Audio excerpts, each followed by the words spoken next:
Halo teman-teman, ketemu lagi bareng saya Junior Samuel Gersang. Eh, Pada bagian kali ini kita akan belajar Java dasar. Nah, untuk Java dasar ini saya sudah membuat, eh, menyediakan ya, lebih tepatnya menyediakan coding untuk kita pelajari. Oke. Nah, pertama itu yang paling penting adalah struktur HTML. Nah, sebelumnya kita udah pelajarin struktur HTML mulai dari doctype, head, head tutup, body, dan body tutup. Nah, setelah itu kita akan lanjut ke bagian script. Nah, fungsi script ini adalah untuk memanggil Java-nya biar programnya bisa berjalan. Nah, kita lanjut ke bagian dokumen write.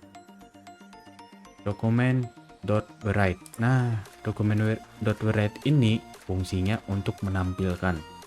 Nah, kita ada dokumen.write H1 Jakarta. Nah, ini dia. Ini adalah tampilannya. Tampilan yang dikeluarkan dari program ini. Nah, setelah itu ada dokumen write HR. HR ini adalah garis ini. Garis yang membentang dari ujung ke ujung sini. Nah, itu menampilkan garisnya. Nah, setelah itu kita menemukan var alamat. Apa sih fungsi var alamat ini? Var alamat ini fungsinya itu adalah untuk menyimpan data. Nah, var-nya adalah alamat. Jadi datanya alamat ini berisikan tentang Jalan Setiabudi. Nah, Jalan Setiabudi setelah itu di alert. Ada alert. Nah, alert itu adalah ini. Biasanya kita kalau refresh langsung muncul seperti ini. Nah, alert alamat. Jika kita ingin mengganti, contoh nih, kita ganti menjadi kota. Nah, ini otomatis juga kota. Kalau kita penyimpannya, var-nya itu datanya adalah kota. Nah, alert kota. Nah, kita ganti jadi kota Medan. Nah, kota Medan nih. Kita refresh, maka dia akan berubah jadi kota Medan. Oke, kita lanjut ke ini data penyimpanan data A, B, dan C. Oke. Nah, datanya itu disimpan dengan A sama dengan 2, B sama dengan 1. Nah, setelah itu data C itu sama dengan A tambah B. Nah, dengan itu maka ditulis dokumen write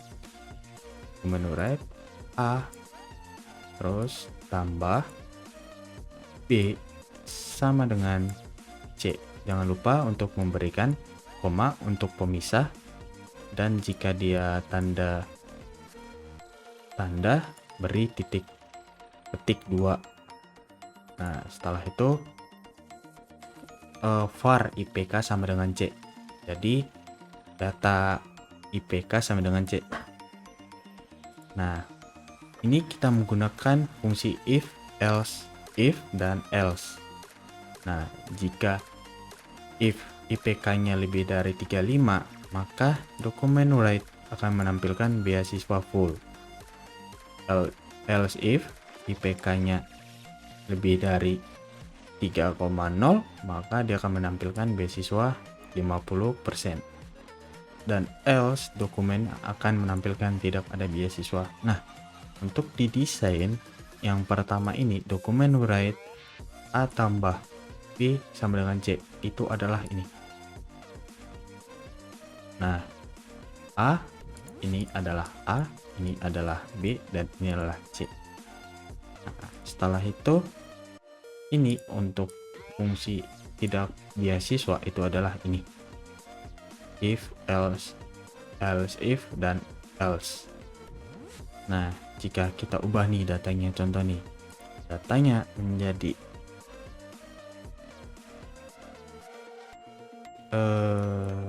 3,1, maka akan beasiswa 50%. Jika kita ubah menjadi 0,1, maka ini tidak 0,1, kita refresh lagi 0,1, maka dia tidak akan beasiswa karena else di bawah. Nah, jika kita bikin di 3 tambah 1 maka sama dengan 4, maka beasiswanya full. Nah, jika kita coba lagi sekali lagi, jika 2,9 kita refresh, maka beasiswa akan full. Oke, baiklah, ini yang bisa saya tampilkan. Mungkin ada kesalahan atau kekurangan dalam penyampaian. Saya ucapkan maaf, dan atas perhatiannya saya ucapkan terima kasih.